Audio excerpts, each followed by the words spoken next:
তোমরা সবাই ইঞ্জিনিয়ার হবা, ইঞ্জিনিয়াররা তো যে কোনো কাজ করতে পারে না, পারে? তার মানে সব অফিসে তোমাদের জন্য কাজ নাই।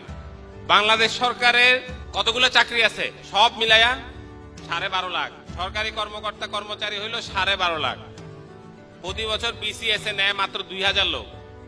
বাকি সবকিছু মিলায়া, পিয়ন টিয়ন সবকিছু মিলায়া দেশে কম বেশি 1.5 লক্ষ লোক সরকারি চাকরিতে যোগ দিতে পারে। আর তাইলে তোমরা কতজন প্রতি বছর কর্মবাজারে আসো? 22 লক্ষ, 22 লাখ। তার মানে তোমাদের কি হয়? তোমাদের সিনিয়রদের খোঁজ নিও। এই গত পরশুদিন একটা সার্ভে রিপোর্ট বের হয়েছে, যেটা বলছে পলিটেকনিক থেকে যারা পাশ করে তারা পাশ করার 2 বছর পর্যন্ত কোনো চাকরি পায় না, 40%। দুনিয়া কঠিন, কিন্তু অনেক কঠিন।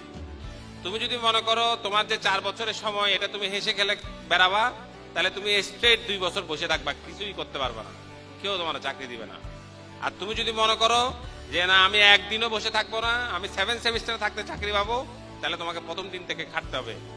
প্রথম দিন থেকে কেমনে খাটতে হবে? খুবই সোজা, কিন্তু দুনিয়াটা একদিকে কঠিন, আরেকদিকে খুবই সোজা। কিরকম সোজা? তুমি যদি জানো যে তুমি কি হইতে চাও, তুমি যদি জানো যে তোমার কোথায় সুযোগ আছে, তাহলে তুমি একটা লিস্টই করতে পারবা। ধরো তোমরা যারা বরিশাল থেকে আসছো, তোমরা কেমন করে আসছো? লঞ্চে করে আসছো। তুমি জানো যে তোমাকে লঞ্চে করে আসতে হবে। তুমি বরিশাল থেকে আসার জন্য যদি পায়ে হেঁটে রওনা দিতা, তাহলে এসে পৌঁছাইতে পারতা? তাহলে তোমাকে অবশ্যই জানতে হবে তুমি কোথায় যেতে চাও, নাম্বার 1। 2 নম্বর জানতে হবে সেখানে কিভাবে যাওয়া যায়। এখন দেখো আমাদের সামনে খারাপ দিনগুলো কি। 1 নম্বর খারাপ দিন হইলো এখন পর্যন্ত যে সমস্ত বিদেশিরা আছে তারা একটু মিড লেভেল বা উপরের দিকে আছে, তারা নিচের দিকে না, মানে ফ্রেশ ইঞ্জিনিয়ারদের সঙ্গে এখনো কম্পিট করে না। কিন্তু একদিন সকালবেলায়, যে কোনো একদিন সকালবেলায় একজন এমপ্লয়ারের মনে হইতে পারে বোধ হইছে আর বেশি লোকজন নেওয়া যাবে না, একটা লোক নিতে 2000 লোকের ইন্টারভিউ করার আগে বাদ আমি লোক নিয়ে আসবো শ্রীলঙ্কার থেকে, আমি লোক নিয়ে আসবো ইন্ডিয়ার থেকে। খুব ভালো মতো খেয়াল করো, ইন্ডিয়া এবং শ্রীলঙ্কার থেকে যে লোকটা আসে তার কাছে আশুলিয়া যা, ঢাকা শহরও তা, চট্টগ্রামও তা, ওই নোয়াখালীর প্রত্যন্ত গ্রাম অঞ্চল একই, কারণ ওর কাছে পুরাটাই বিদেশ। সে তো এগুলো কিছু যায় আসে না। সে একটা মোটরসাইকেল, বাংলাদেশে একটা মোটরসাইকেল কোম্পানির সিও হলো ইন্ডিয়ান, মালিকরা আমি ধরছি, এই আপনি ওনাকে কেন আনছেন?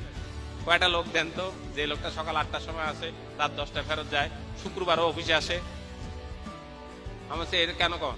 ওই যে আমার যে লোকটা ইন্ডিয়ার থেকে আনছে ও তো যায় না, অফিসেই থাকে, 24 আওয়ার্স থাকে। তা আমি এই লোক কই পাবো বাংলাদেশে? সেই জন্য আমি তার নিচ্ছি। তাহলে দেখো তুমি কার সঙ্গে লড়বা।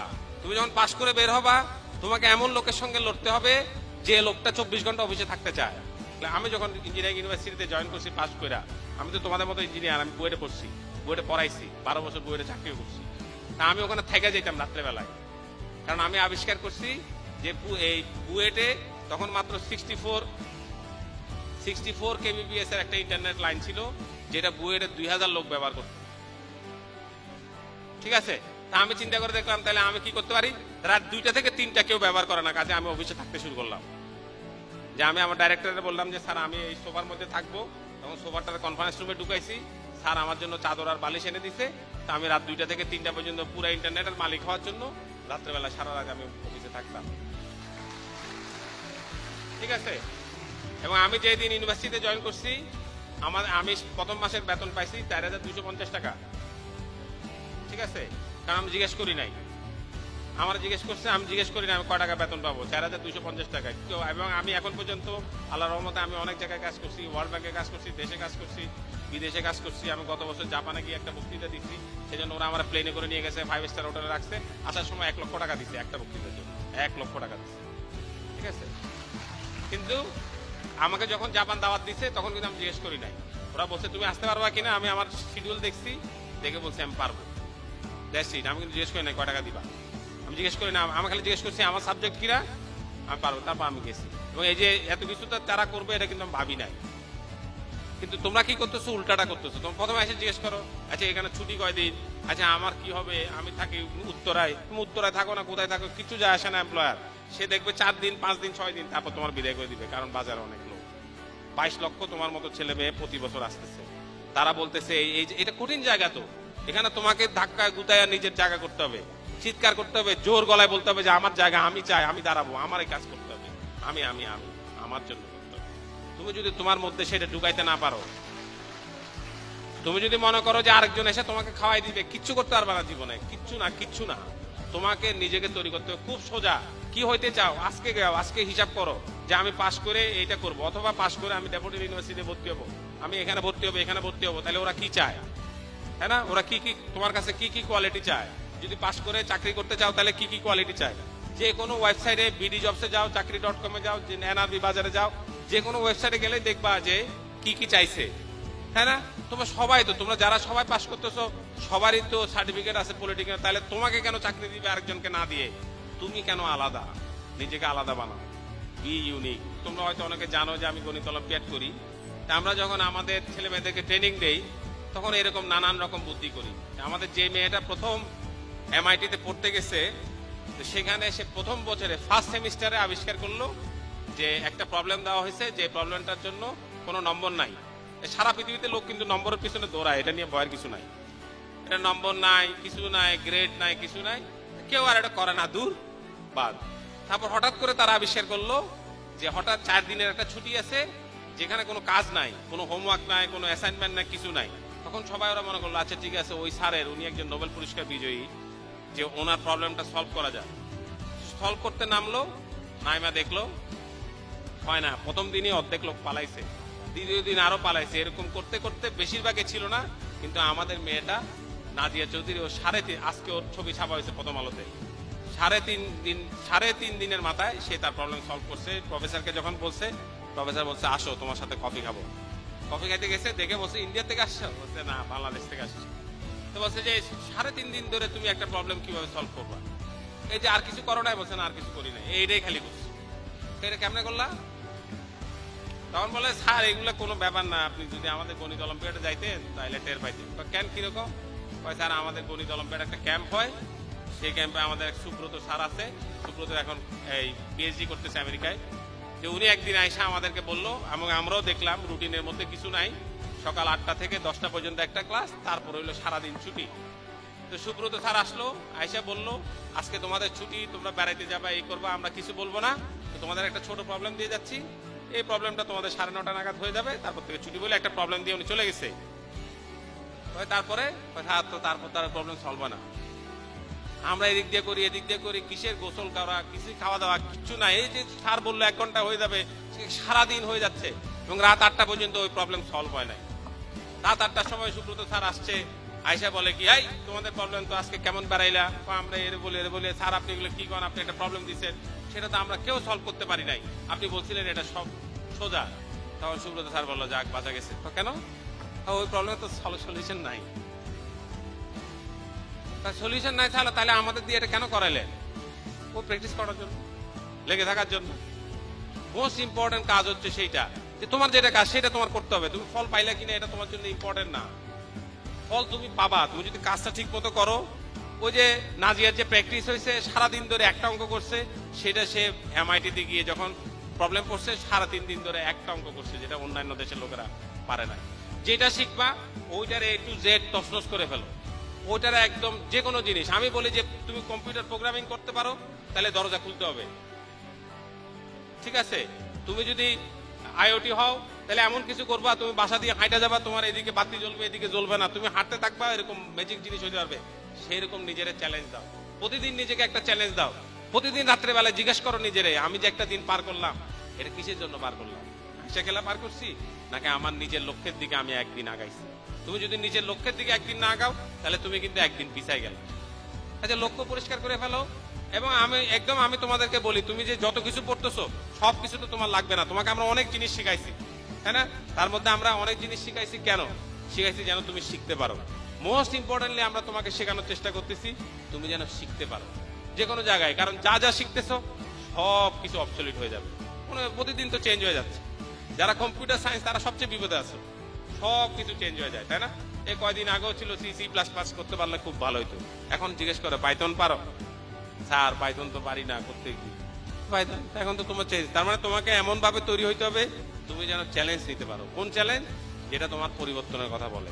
পৃথিবীতে একটা মাত্র কনস্ট্যান্ট আছে, এটা জানো তো? There is only one constant, change. পরিবর্তন হলো একমাত্র সত্য কথা। পরিবর্তনের জন্য তৈরি হও। তোমরা সবাই অনেক আগায় আসো, কারণ তোমরা একটা বড় কোর্স করে আসছো, সেখানে খুব ভালো করছো, ইন্টার্নশিপ করতেছো, লড়াই সংগ্রাম করার জন্য প্রস্তুত হয়েছো। এখন হাল ছাড়বা না। মোস্ট ইম্পর্টেন্ট হলো হাল ছাড়বা না। যা আছে কপালে যাইতে থাকো। অনেক সময় দেখা যায় ওই যে জ্যাক মার কথা আমরা বলি না, 23 বার চেষ্টা করতে পারে নাই, 24তম বারে পারছে। যদি রিটার্ন করতো তাহলে আজকে পৃথিবীর সবচেয়ে বড় দোকানটা বানাইতে পারতো না, যে দোকানে কিছুই থাকে না, অন্যের জিনিস সে বেচা পৃথিবীর বড় লোক। নিজের তো কিছু নেই, নিজের একটা প্রোডাক্টও নাই। আলিবাবার নিজের প্রোডাক্ট আছে? নাই। ফেসবুকের নিজের কোনো কন্টেন্ট আছে? নাই। উবারের কোনো ট্যাক্সি আছে? নাই।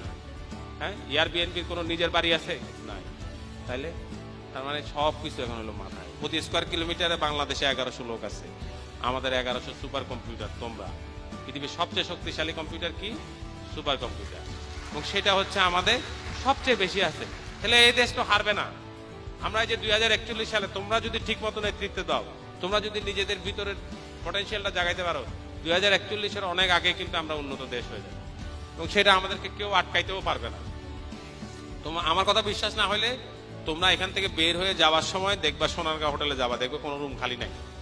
ঢাকা শহরে যত হোটেল আছে কোথাও কোনো রুম খালি নাই, সব বিদেশিরা এখন বাংলাদেশে আসে। কারণ কি? এই কারণটা বলে শেষ করবো। আমি গেছিলাম 2011 সালে জেনেভাতে একটা বক্তৃতা দিতে। বক্তৃতাটা দেওয়ার পরে আমার এক লোক বললো যে চলো তোমার সঙ্গে এক লোকের পরিচয় করাই দিই। তা আমার নিয়ে গেল, দেখে একটা লোক কফি খাচ্ছে। তা আমার নিয়ে গেল, নিয়ে বললো যে মিস্টার মুনির ফ্রম বাংলাদেশ। সে প্রথমে খেয়াল করলো না।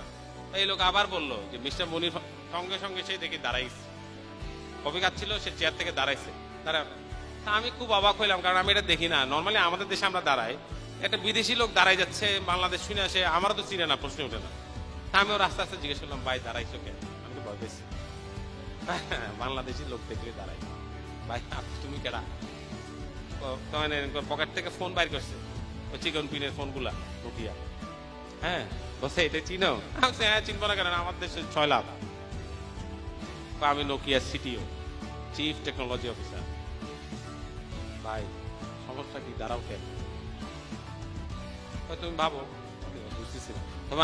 তোমাদের অনেক, সারা দেশে, আমাদের দেশে অনেক চিকন পিনের নোকিয়া আছে। তো কিন্তু তুমি কেন দাঁড়াইছো? বলছে তুমি তাও বুঝতেছো না? বলছে আমার দেশ জানো? আমি জানবো না কেন, তুমি ফিনল্যান্ডের লোক। দেখো তোমার দেশে, ভালো মতো খেয়াল করো, তোমার দেশে প্রতি মাসে যতগুলা নোকিয়া ফোন বিক্রি হয়, ফিনল্যান্ডে অত লোক নাই। তা আমি তাও বুঝি না। আমি বললাম যে এই কথার মানে কি? তুমি বুঝো নাই? তোমার টাকায় আমি বড় লোক হয়েছি। This is what we believe, we should believe it. আমরা অনেক বড় বাজার।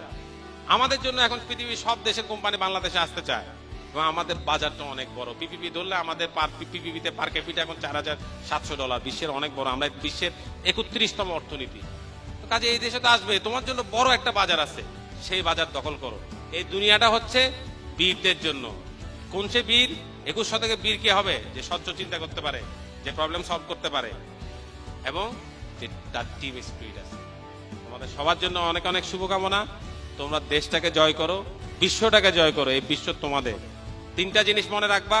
কানেক্টিভিটি হচ্ছে প্রোডাক্টিভিটি, ইনকাম ইজ ডেভেলপমেন্ট, এবং এই দিস ওয়ার্ল্ড ইজ ইয়োর্স। তোমার পৃথিবী, তোমার জায়গা, তোমার হিস্সা, তোমাকেই পাইতে হবে, কেউ তোমাকে এটা দিবে না। Thank you very much.